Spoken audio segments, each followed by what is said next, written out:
सभी का स्वागत है आरआरबी क्लास 7-5 में। मैं लेकर आ चुका हूँ पार्ट 2 चैप्टर 3 दो चर वाले रैखिक समीकरण युग्म। इसमें हम पढ़ेंगे एक्सरसाइज 3.1 का क्वेश्चन नंबर फर्स्ट। क्या बोलता है? आफताब अपनी पुत्री से कहता है 7 वर्ष पूर्व मैं तुमसे 7 गुनी आयु का था। अब से 3 वर्ष बाद मैं तुमसे केवल 3 गुनी आयु का रह जाऊंगा। इस स्थिति को बीजगणितीय एवं ग्राफी रूपों में व्यक्त कीजिए। देखिए, इसको सॉल्व करने के लिए आप क्या करोगे? यहाँ पे मान लीजिए कि माना आफताब की आयु क्या है? x वर्ष है तथा उसकी पुत्री की आयु y वर्ष है।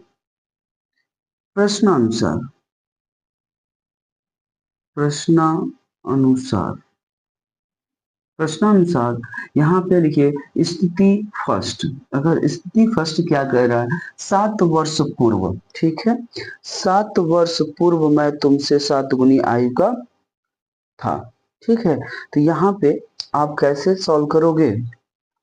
देखिए, मान लीजिए उसकी आयु क्या है? x है, उसकी पुत्री की आयु क्या है? y वर्ष है, ठीक है। 7 वर्ष पूर्व कह रहा है तो इसका मतलब क्या करेंगे? यहाँ पे -7 कर देंगे, इधर भी -7। अब कितने गुनी का है? यानी तुमसे 7 गुनी आयु का, तो यहाँ पे क्या कीजिए? 7 से मल्टीप्लाई। इक्वेशन जो बनेगा वो हो जाएगा x - 7 इक्वल टू क्या? 7y माइनस 7 सत्ते 49। तो x - 7y बराबर क्या? माइनस का 49 और यहाँ पे आ जाएगा प्लस का 7। तो वैल्यू होगा x - 7y इक्वल टू क्या? माइनस का 42। इक्वेशन नंबर फर्स्ट, ठीक है। अब इसी केस में हम कहें सेकंड स्थिति क्या है? बोल रहा है 3 वर्ष बाद मैं तुमसे केवल 3 गुनी आयु का रह जाऊं। यहाँ पे बोला है 3 वर्ष बाद, इसका मतलब है कि जो है दूसरी स्थिति में क्या बोला? दूसरी स्थिति में आप कह सकते हैं कि जो उसकी आयु है, आफ्ताब की आयु क्या है? x है, और उसकी पुत्री की आयु क्या है? y है। कह रहा है 3 वर्ष बाद, तो इसमें क्या कीजिए? जब बाद बोला तो इसका मतलब हम करेंगे इसमें प्लस, तो ये हो जाएगा 3 और यहाँ भी क्या? 3। उसके बाद बोल रहा है क्या? 3 गुनी आयु का, है ना, 3 गुनी आयु का रह जाऊंगा। इसमें क्या कीजिए? 3 से मल्टीप्लाई कर दीजिए। तो x plus 3 equal to 3y plus क्या हो जाएगा? 9, ठीक है। अब यहाँ पे सॉल्व करें तो x प्लस 3 इक्वल टू, यहाँ पे क्या हो जाएगा?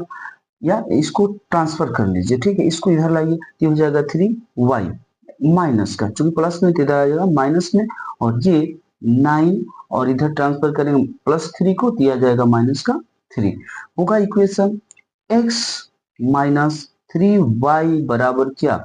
6, ठीक है। समीकरण नंबर हो जाएंगे क्या? 2। यहाँ पे जो समीकरण बनेगा वो बन जाएगा आपका 2, ठीक है। अब इसे जो है आप बीजगणितीय रूप में लिख सकते हैं, ठीक है। बोला है क्वेश्चन में बीजगणितीय रूप में लिखिए, तो बीजगणितीय रूप लिखने के लिए आप करोगे बीज गणितीय रूप, बीजगणितीय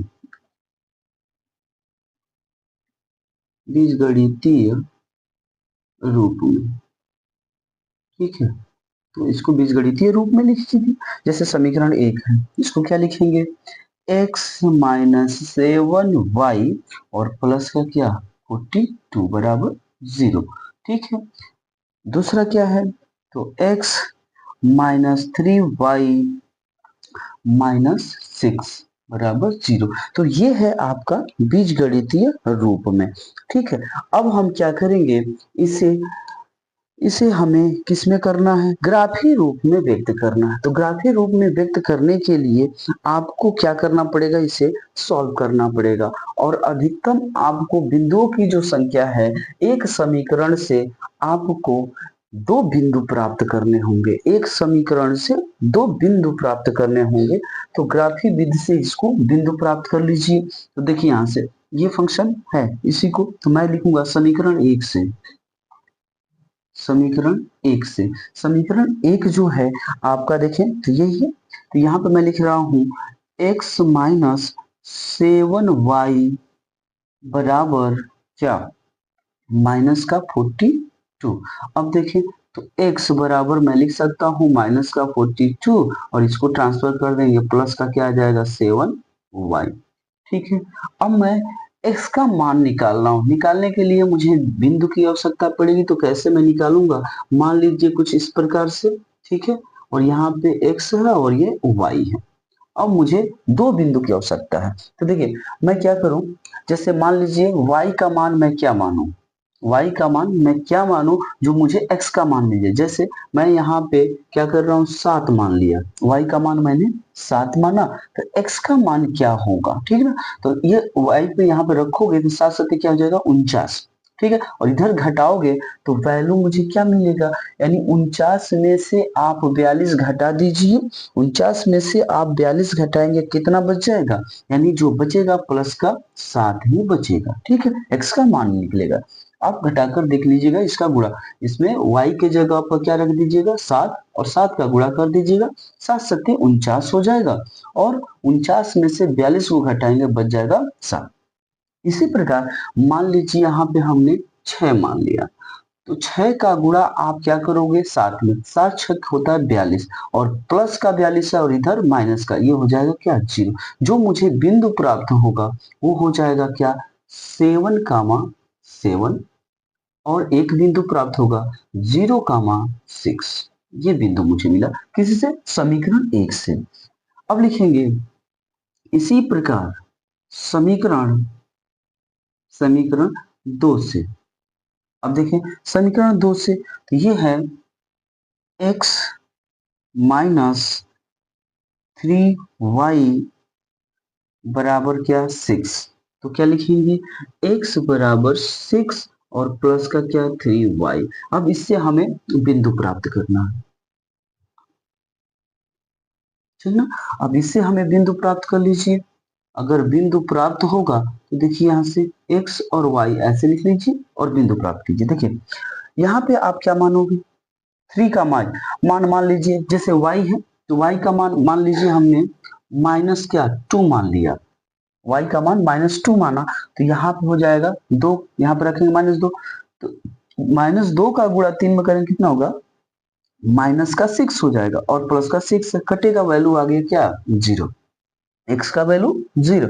इसी तरह y का मान आप क्या मानो, मान लीजिए यहाँ पे 3, ठीक है, अगर 3 मान रहे हैं तो ये वैल्यू बहुत ज्यादा हो जा रहा है, इसका मतलब है आप ऐसे कर लीजिए -1 मान लीजिए, ठीक है, -1 मानेंगे तो ये फंक्शन क्या हो जाएगा -3 हो जाएगा और घटाएंगे तो यहाँ पे वैल्यू क्या आ गया 3। अब जो बिंदु मुझे मिलेगा वो बिंदु क्या प्राप्त होगा, वो बिंदु आपको प्राप्त हो जाएगा क्या, एक ही पास हम कर दे रहे हैं जिससे इजी रहेगा।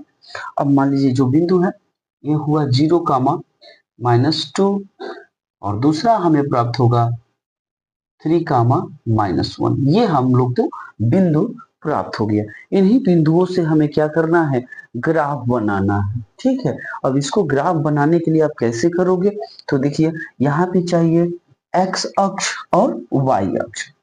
इसका स्क्रीनशॉट ले चुके होंगे आप लोग। तो यहाँ से हम ग्राफ बना रहे हैं, ठीक है। अब ग्राफ कैसे बनाएंगे, देखिए ग्राफी विधि से भी इसको हल करना था। तो ग्राफ कैसे, यहाँ पे आप पढ़े हैं जैसे माइनस का भी फंक्शन है, लास्ट टर्म देखे तो 7 है, ठीक है। मान लीजिए यहाँ पे x यानी ये किसका है तो x डैश है, ये क्या तो x है, ठीक है, और इसको मान लीजिए y डैश और ये आपका y है। कितना फंक्शन दिया तो लास्ट देखे तो 7 दिया है ऊपर और नीचे, यहाँ पे हो जाएगा 1 2 3 4 5 6, ठीक है 6 और 7, इधर 1 2 3 4 5 6 और यहाँ पे 7। ठीक है, ये प्राप्त हो। अब देखिए तो इधर माइनस का भी, तो माइनस का 1, माइनस का 2, लास्ट माइनस वाले दो ही हैं, तो माइनस का 3। अब देखिए तो माइनस का 1, माइनस का 2, माइनस का 3, ये वैल्यू। अब हम क्या करें, पुट करेंगे समीकरण पहले से 7, 7। तो देखिए एक्स अक्ष पे 7 ये रहा और वाई पे इधर, तो मैं ऐसे कुछ ये ऐसे मैं कुछ बिंदु भी डॉट डॉट कर दे रहा हूं, जिससे हमें आसानी होगा मिलाने में। ठीक है, ये हमें प्राप्त हुआ। यहाँ पे हमें क्या मिल गया, बिंदु। ठीक है, एक बिंदु प्राप्त हुआ। अब क्या है, 0,6, 0,6, एक्स की वैल्यू 0, ठीक है, और 7। तो इसका मतलब है कि जो हमें बिंदु प्राप्त हो रहा है, देखिए एक्स अक्ष पे क्या मिला, 0, तो यहाँ पे 0, और 6 वाई पॉजिटिव, तो यहाँ प्राप्त हो जाएगा। ठीक है, ये रहा, ये जो आपको बिंदु मिलेगा यहाँ पे ये मिल जाएगा। ठीक है, तो ऐसे अगर आप देखो तो ये प्राप्त हुआ 7,7। ठीक है, और ये जो प्राप्त हुआ वो है 0,6, अभी एक समीकरण से। अब दूसरा समीकरण जब हम यूज कर रहे हैं तो वो है 0,-2। ठीक है, तो x का मान यहाँ पे मूल बिंदु पर क्या हो जाएगा, 0, और -2, तो ये रहा आपको इधर प्राप्त हुआ। ठीक है, अब देखिए फिर है 3, 3 क्या है एक्स पर, तो ये देखिए 3 यहाँ पे हो जाएगा। अब माइनस, तो इधर, ठीक है, वाई अक्ष पे ये आपको मिल जाएगा कुछ इस तरह से यहाँ पे। ठीक है, इसको मैं ऐसे दर्शा दे रहा हूँ आपको। अब क्या करेंगे, पहले समीकरण से मिला ये बिंदु, तो आप इसको आराम से क्या कीजिए, मिला लीजिए। ठीक है, इसको मैं क्या कर रहा हूँ, मिला रहा हूँ। ठीक है, आप सही से इसको मिला लीजिएगा, ये हो गया। अब इस पार्ट को मिला है, तो देखें, ठीक है, अब क्या ये कैसे, तो ग्राफ में आप देखें तो एकदम सेम ग्राफ बन रहा है कि नहीं। अगर आपके प्राप्त करोगे, जो इच्छा करे वो बिंदु प्राप्त कीजिए, आपको फिगर ऐसे सेम ही मिलने वाला है। ठीक है, तो ये हो गया आपको क्या, ग्राफी विधि से निरूपण। ठीक है, आपके जो क्वेश्चन में बोला था ग्राफी रूप से व्यक्त कीजिए, तो यहाँ पे आप देख सकते हैं, आराम से इस बिंदु को प्राप्त कीजिए।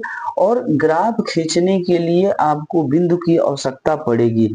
एक लाइन मतलब खींचना है तो आपको कम से कम 2 या 2 से अधिक बिंदु की आवश्यकता पड़ेगी। तो आप ऐसे ग्राफ में व्यक्त कर सकते हैं, और जस्ट पूर्व हमने बीजगणितीय रूप में यहाँ पे दिखाया है, तो ये फंक्शन हो गया। ठीक है, और क्वेश्चन में आपसे यही बोला है कि बीजगणितीय एवं ग्राफी रूप में व्यक्त कीजिए। ठीक है, और इसको ध्यान से आप लगा लीजिएगा, सॉल्व कीजिएगा, एक बार नहीं 2 बार इसको मूव करके, और देख सकते हैं इसको रिपीट करते रहिएगा। ठीक है, जब इसको ध्यान से आप पढ़ेंगे तो क्वेश्चन रिपीट हो जाएगा। सबसे जरूरी है कि आपको लैंग्वेज बनाना। ठीक है, लैंग्वेज आप कैसे बनाओगे, जब भी आपसे अगर कहे कि पूर्व, पूर्व में बोलेगा कोई भी संख्या होगा, तो आप उस कंडीशन में माइनस कीजिएगा। अगर कह रहा है कि बाद, बाद में बोल रहा है, तो हमेशा आप क्या करेंगे, प्लस कीजिएगा। ठीक है, ये है, जैसे कहा जाए कि कोई, जैसे पानी है, पानी धारा चल रही है, धारा के क्या करे, धारा के समान जब आप चलते हो तो हमेशा क्या मिलता है, पॉजिटिव, और जब धारा के विपरीत चलोगे तो हमेशा क्या मिलेगा, निगेटिव। तो ये सब चीजें हैं, इन पे थोड़ा सा ध्यान देंगे आप, तब जाके आप क्या, आपके जो न्यूमेरिकल हैं वो आराम से सॉल्व हो जाएंगे। ठीक है, इस प्रकार इसको सॉल्व करते रहिए, देखते रहिए, तब तक के लिए बाय बाय।